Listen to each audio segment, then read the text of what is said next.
Yep. Give me a nod when you're ready. Like Shooter's ready. Stand by.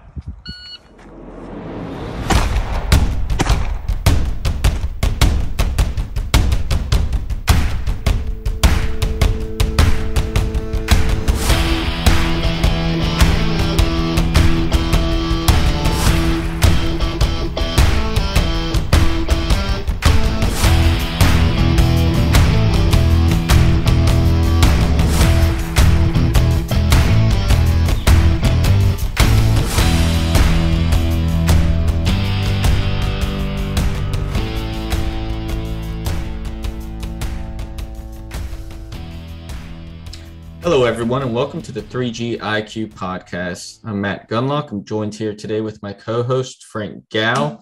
And today we're going to talk about something a bit different, kind of background on the discussion. We're going to be talking basically, from a Marine Corps perspective, from a military perspective, how can you essentially get better? Obviously not everybody can be on a shooting team and get the type of training that we do on the team on their own. But what can you do yourself as a unit, as an individual? What can you do to make yourself better?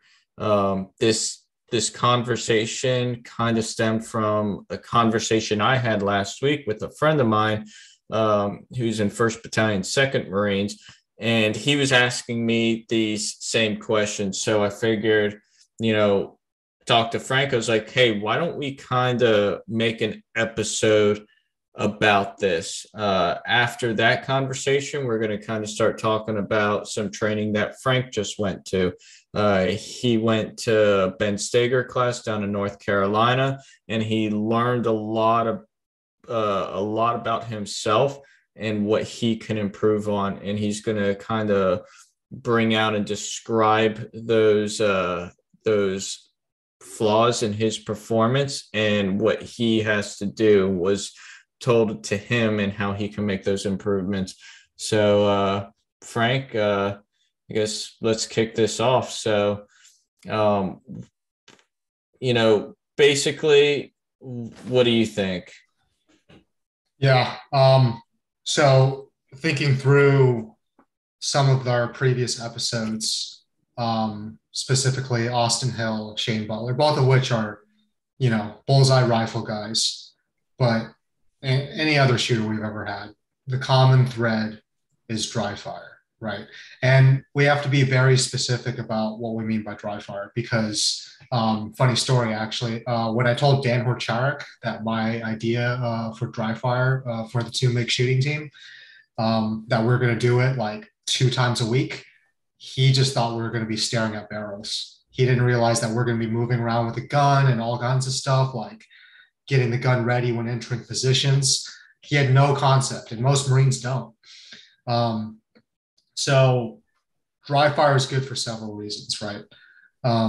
Weapons familiarity, like the fact that weapons are only being drawn when Marines go on field ops or go qualify, or just whenever they need to clean them, it isn't quite enough. We were drawing weapons 2 to 3 times a week prior to the MIG. And by the time that we competed, Cardenas and Nelson was like, hey, your guys are like visibly steps ahead of everybody else. And we did 2 live fire training sessions, but most of it was dry fire. Anything to add there, Matt? Yeah, so you kind of added to what I wanted to say. And you guys pulled your weapons out, 2 to 3 times a week. And here's my philosophy. And, looking back, hindsight's always going to kick you in the ass. I wish it's a common thread among a lot of people on the team, but I wish I had known what I know now back then, because I would be worlds ahead and a lot better in my job than what I was then. And so if you're a platoon sergeant, a company gunny, force your guys to go down to the armory every single day, have them pull their weapons.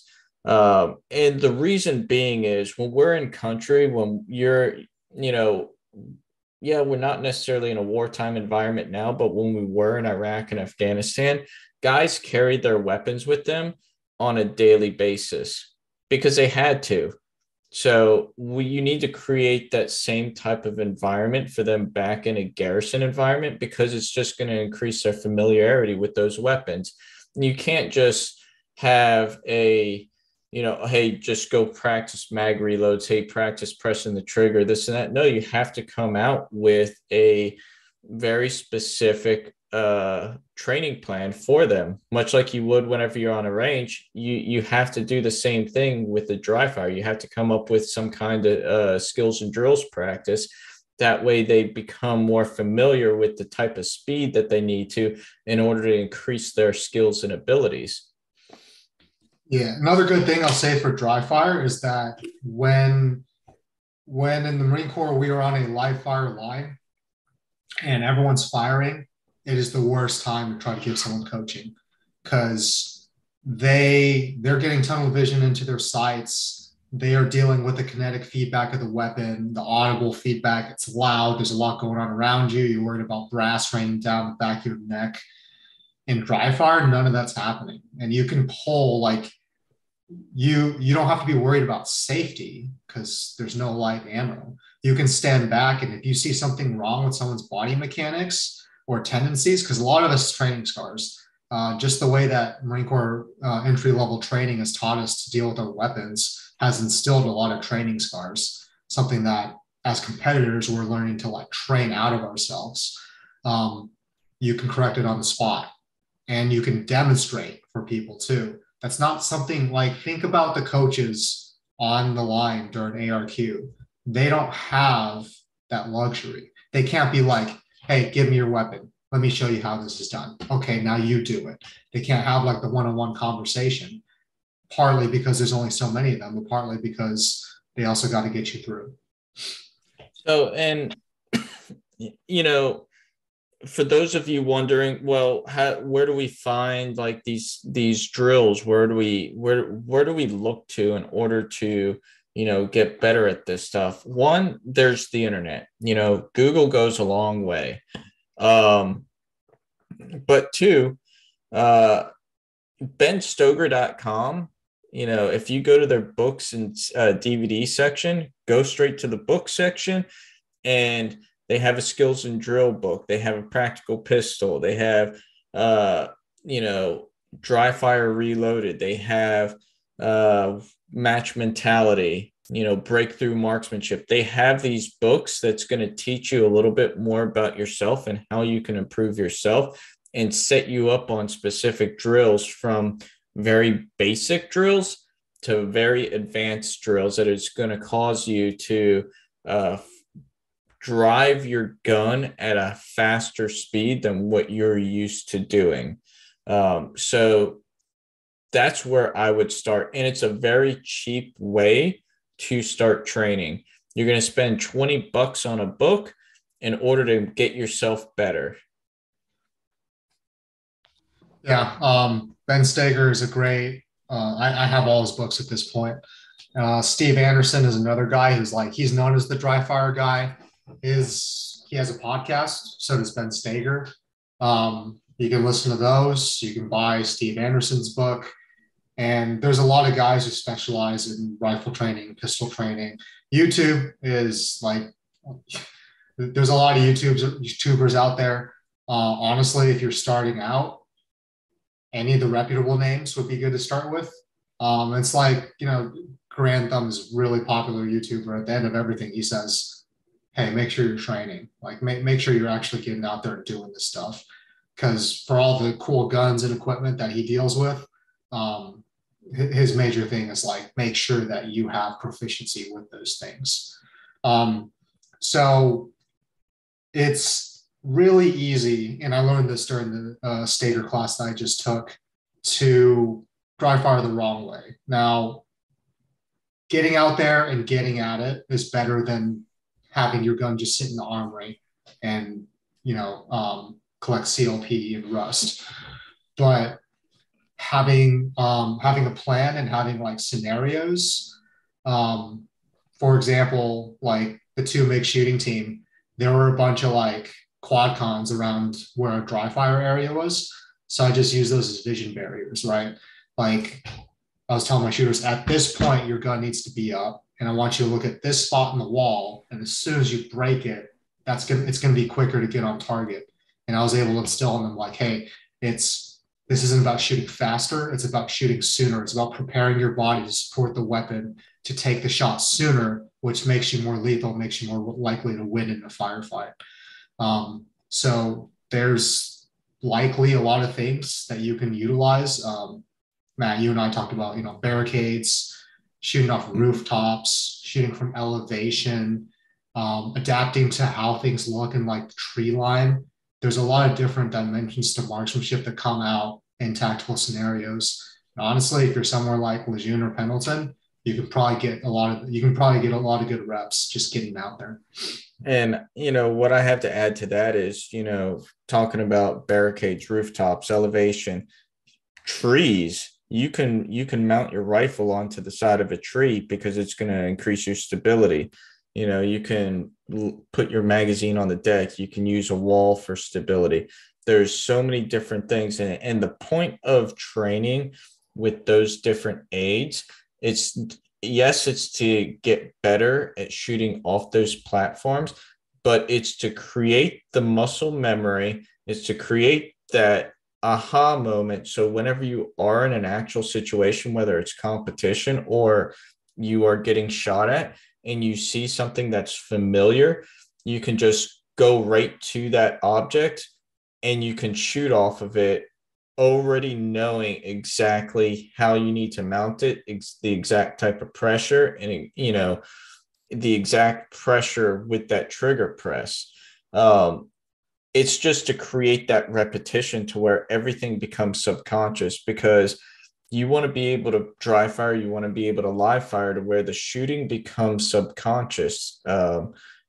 If it's not subconscious when you're doing it live, well, then you need to train more. One thing I often tell people is whenever I'm out there shooting, if I'm actually thinking about what I'm doing from the marksmanship standpoint, then I haven't trained enough. I need to just be able to go out there, and the only thing I should be thinking about is where I'm moving to next, because that's the thing I haven't rehearsed a million freaking times. That feeling's the worst. It's like being in a waking nightmare. Mm-hmm. No, you're right. I'll draw an example. So last year, whenever I was at Fort Benning multi-gun, they had some pretty far targets. I want to say they were like 40, 50 yard, 12-inch plates that you had to shoot with pistol. And those aren't easy targets. And I hadn't shot a target that size in quite a while. But, in that instance, that is the only time I thought about that's the only time I thought about my trigger press. After that, everything just became instinctual all over again. And that's okay, because those are hard shots. When you're taking the hard shots, it's okay to be thinking about it. But whenever it's stuff that's close up and near you, you shouldn't be thinking. You shouldn't be reacting. You should just be on autopilot. Yeah, so a lot of great things you can get from dry fire. Some things you need to consider.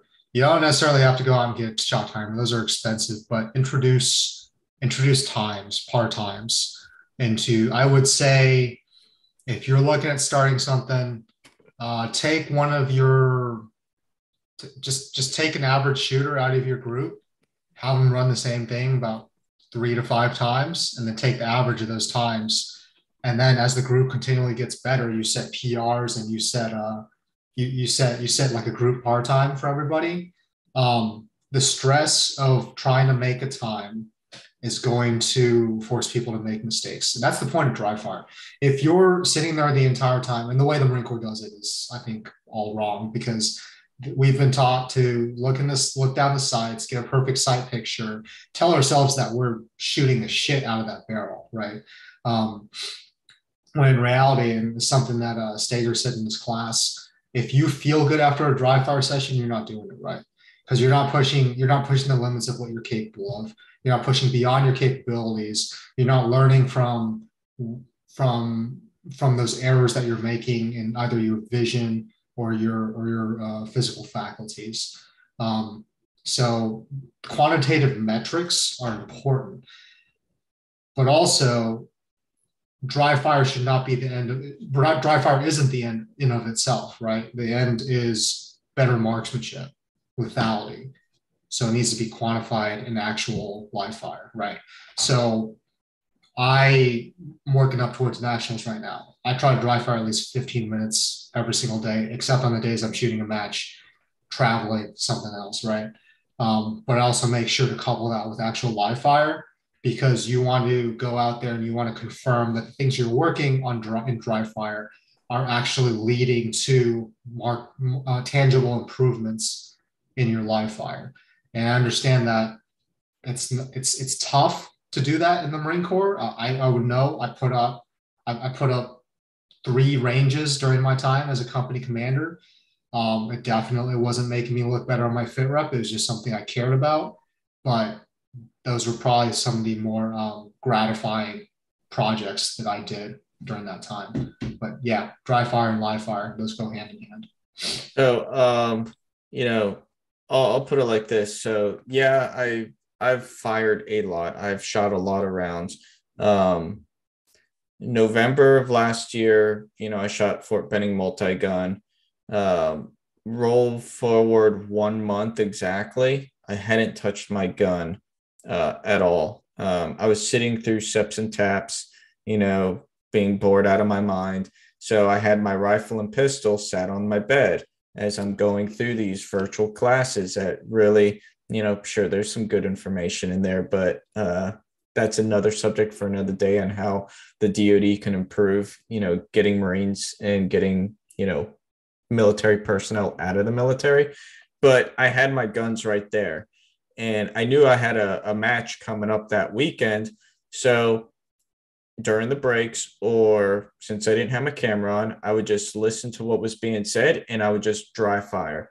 And whenever I went to the match that weekend, that was that match was more or less my confirmation on everything I had done that week. And I went out there and I won the match. And I hadn't shot live in a month, but it just goes to show, if you have a good program where you are dry firing and you confirm it, you're going to be worlds ahead. And the best part about it, people, let's be real.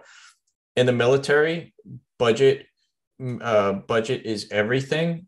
And if it's too expensive, it may not just happen. So the dry fire is free, minus what you put into the timer and what you put into the books. Yeah, definitely the best bang for your buck.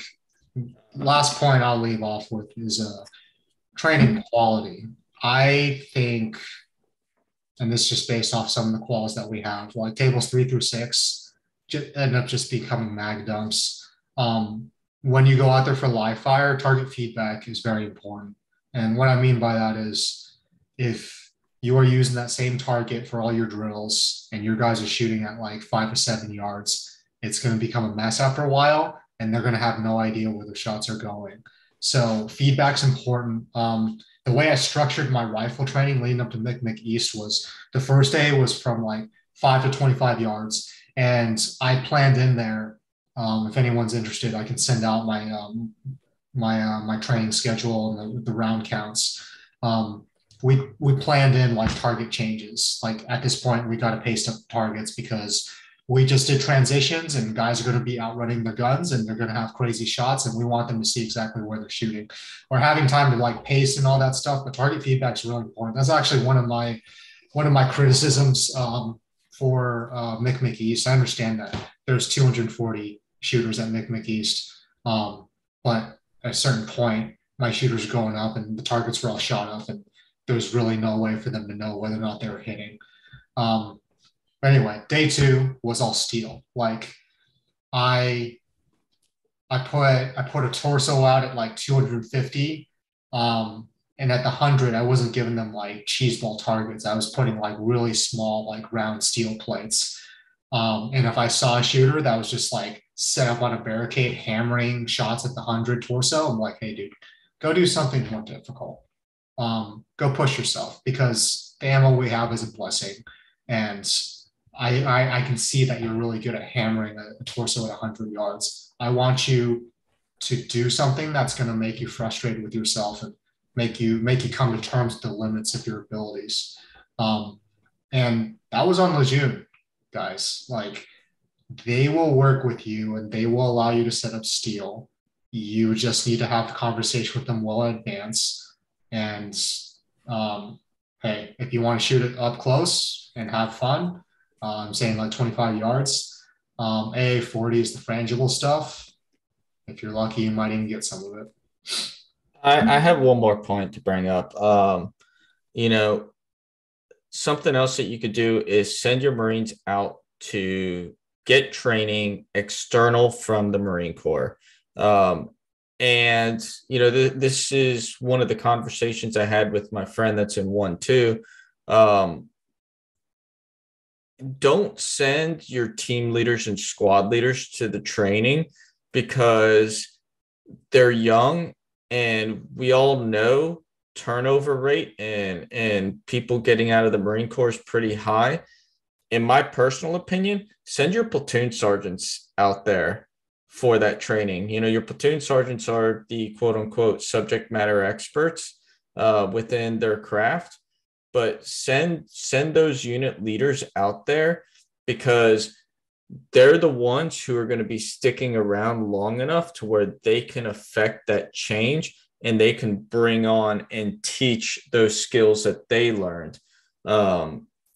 And here's some names and some a couple places that I'll throw out there. You have Joe Farewell. He has a history of going out and training a lot of soft units. He's one of the best competitive shooters and tactical shooters in the country. And if you want to know about his provenance, he used to be a cop down in Florida. And I'd venture to say cops see more action and see more, get in more situations than what we do in the military. So those guys are always thinking, what can I do better to survive? So he's one individual. Another guy, Benny Cooley, Chris Hutchison talked about him. Ben Stager, another great individual who you can bring in. JJ Ricazza. If you don't want to go after just one individual, okay, you have the Sig Sauer Academy. In the Marine Corps shooting team, we've brought them down, and they've had training. They've trained us on their ranges. You can go up to their facilities. I know they do it up in New Hampshire, and I think they've had training out in California before. They have a facility in Florida. It's okay. Yeah, it's on the eastern side of the state, close to Orlando. So, I mean, the only way you're going to get better, much like we say, the only way you're going to get shooters by shooting with people who are better than yourself.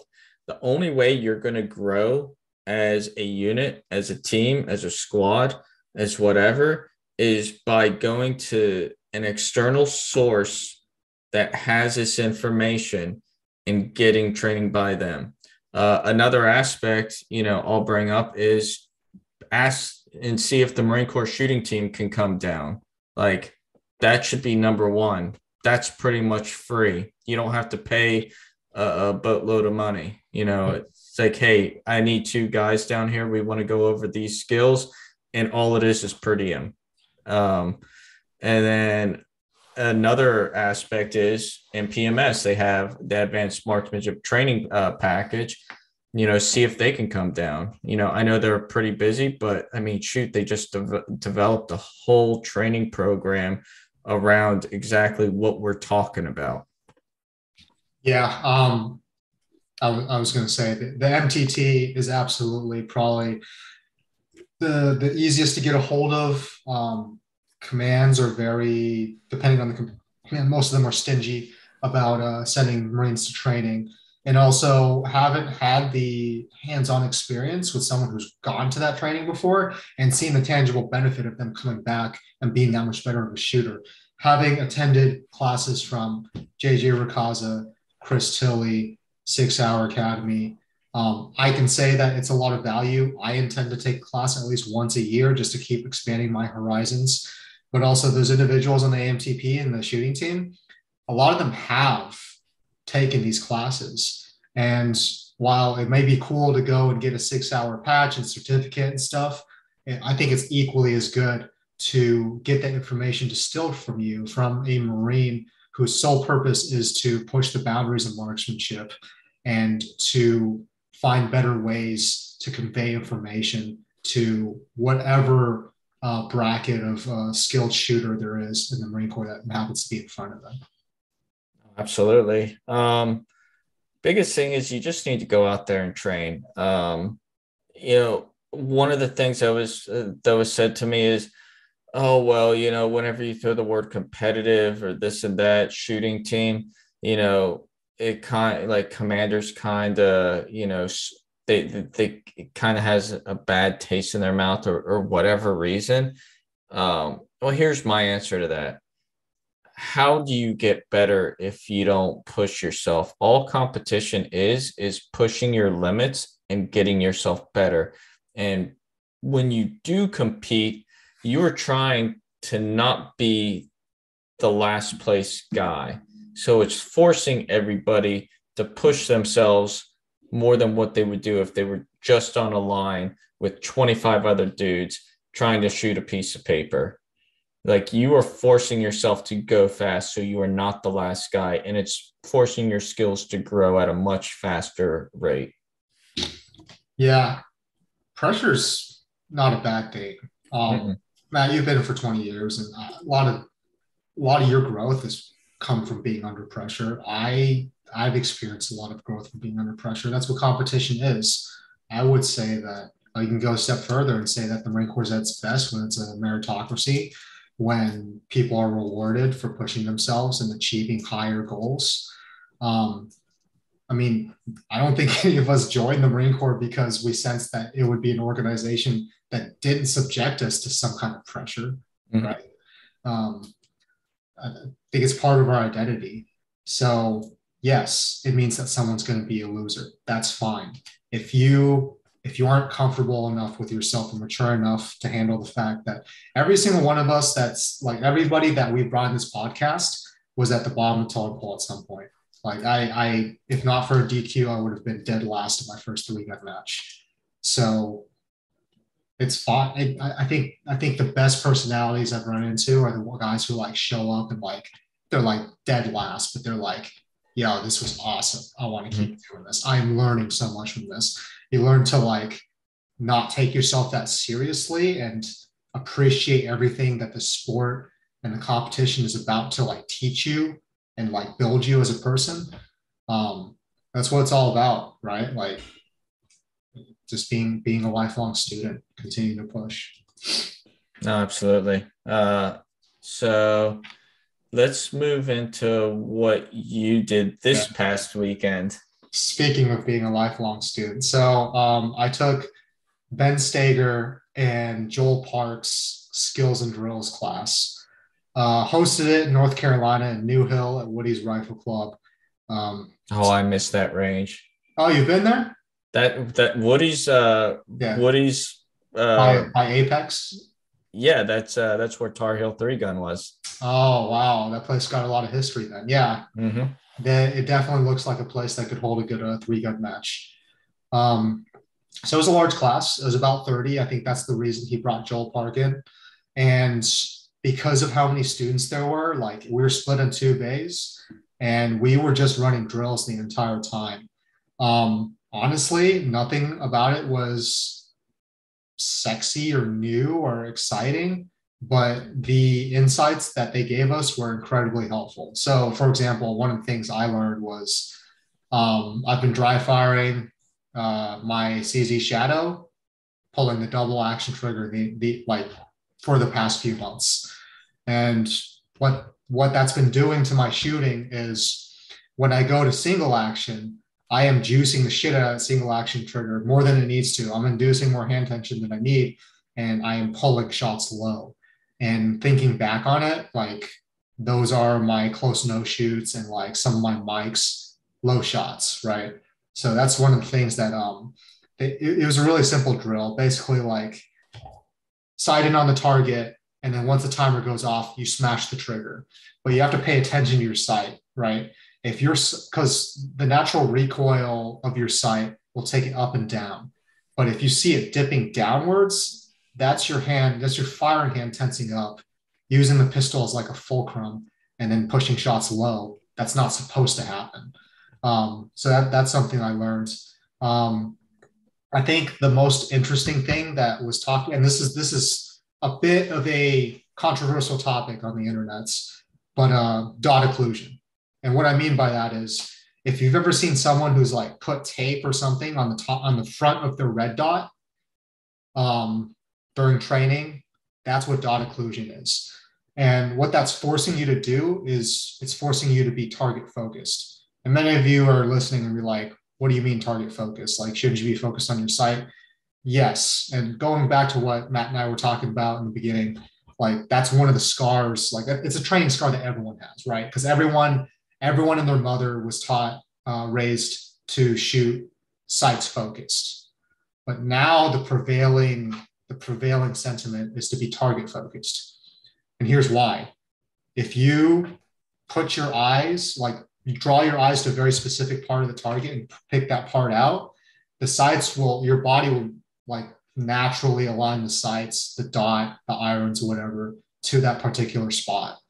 But it also allows you to be deliberate. Like, say, for example, you're shooting a small steel plate, you're shooting a partial target that's going to be very punishing otherwise if you hit the no shoot.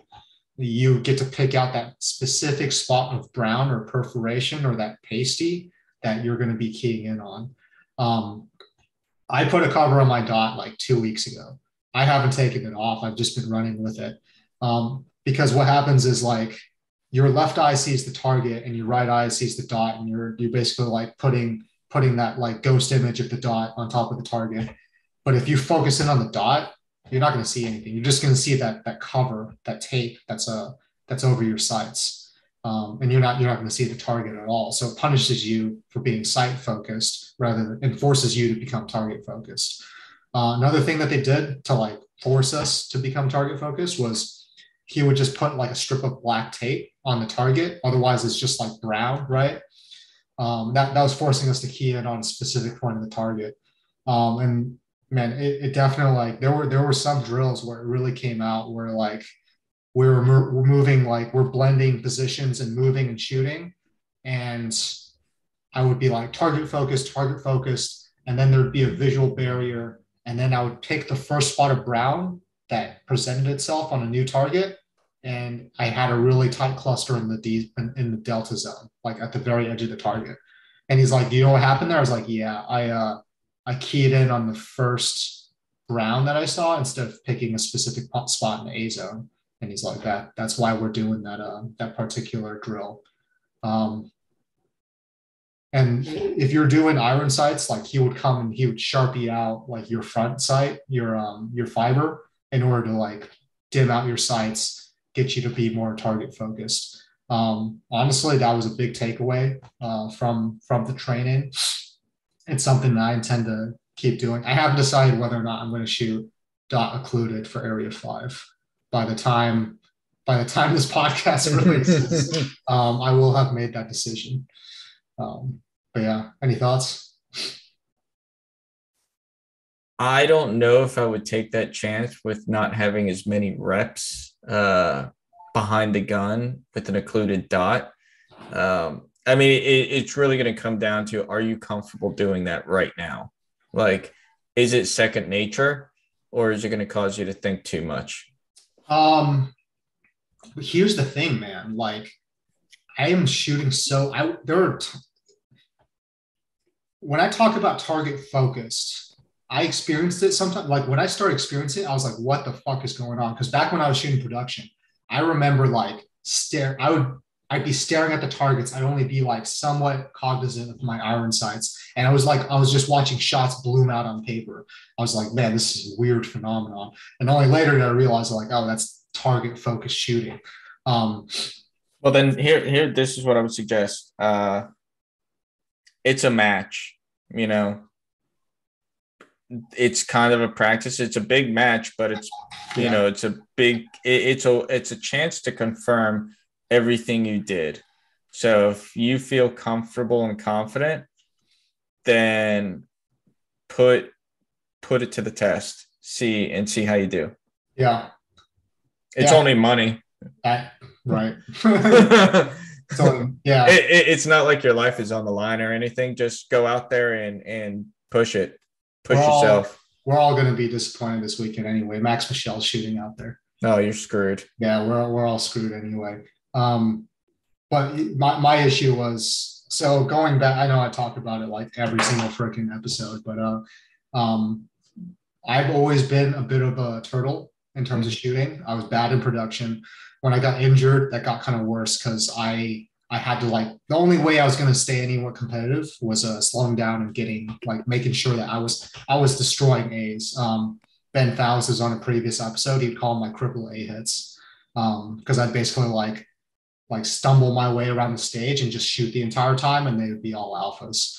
But the problem was that I basically got used to over confirming. Like I'm staring at the dot with every single shot and confirming that it's the alpha before I move on. So this, I think, is the natural progression. It's forcing me to be faster. And I trained with the shooting team, and I ran the entire Stager class over 1,000 rounds between 2 days, dot included. So yeah, I might just keep it on, see how it works out in the actual match setting. Yeah, totally. No, I'm glad you went down there. It's good to hear when somebody goes down somewhere and they learn a lot about themselves, whether they're coming out to Marine Corps marksmanship competition, whether they're going and getting external training somewhere. It's always really cool just to see the different pieces of information people learn about themselves. So that's really cool. Yeah, he's an interesting character, Ben Stager. He used to be a cop as well. You mentioned that for Joe Farewell. Mm-hmm. He basically started shooting USPSA, and then it became his full-time thing. Several time world champion, several time national champion. Really freaking good at shooting, but also to be honest, bit of a dick. Yeah. He's known for that. He's known for speaking his mind and being a little abrasive, which is really interesting because Joel Park's not like that. He's encouraging and he will throw you a compliment once in a while. Ben will literally sit there right over your shoulder. He's fucking go faster. That was he didn't mean the first drill we did was he was just trying to see where everyone was at. 10 shots in the A zone as fast as you could. And I was just ripping them. And he's like, hey, are you an M class? I'm like, I'm a B class, actually. That's a long story. He's like, no, you're a fucking M class. And every time after that, he'd be like, fucking go faster. I know it's within your capabilities. And that was good, right? I'm a turtle. I need to be pushed. And he would push me to the point where I was dropping Charlies and Deltas. And then he would ask me what went wrong. And it forced me to evaluate whether it was hand tension, whether it was focusing on the dot, whether it was shoulder tension. It forced me to figure out what the hell was going on. It's a stark contrast from every other class I've taken. I would say the instructors at SIG Academy, they were like that. At one point, they looked at me and they were like, "Hey, make sure you bring your personality tomorrow because we're doing the instructor class." And my first teach back did not go super well, and I brought it the next day. Yeah, and that's what you're paying these guys for, right? Is they're unvarnished. You don't go out and pay these. It was $500, right? You don't you have to go in with thick skin. Yes. You got to be able to just stick out for whatever reason and take it. Yeah. You're not going to get any better if you can't. Yeah, he's not gonna like bully you and like insult your mother and stuff, but he is gonna like tell you he's gonna tell you where you're fucked up. And tell you suck. Yeah. So I took this class with Ben Faust. He actually put down the revolver and brought his 1911. Such a fun. But at the end of the day, both of us were like in the hotel room. Was like, dude, we are not as good as we thought we were. And then Ben was like, but that's fucking awesome because I know what I have to work on now. The things I have to work on are like, they're super aggravating. They're gonna piss me off for like the entire next year. The tension in my firing hands, like scrunching up my shoulders and muscling the shit out of the gun, staring at the dot instead of the target. Super hard to train those things out because those are training scars. But you know what? Like, I'm excited. I'm excited to implement them. Something else to beat myself up over in dry fire. And for those of you listening, like I've been shooting competitions for 3 years, so I'm a decent shooter, but there's always room to improve. Hey, I gotta say something. And correct me if I'm wrong. Didn't Ben Steger? Didn't he go GM with a Beretta? Yeah, so he originally shot an M9. Here's the crazy thing about it, okay? And I'm bringing this up because throughout my entire career, you hear people talk shit on M9s, and it's like, oh, the gun sucks, it's a piece of shit. My hand's too small for that grip.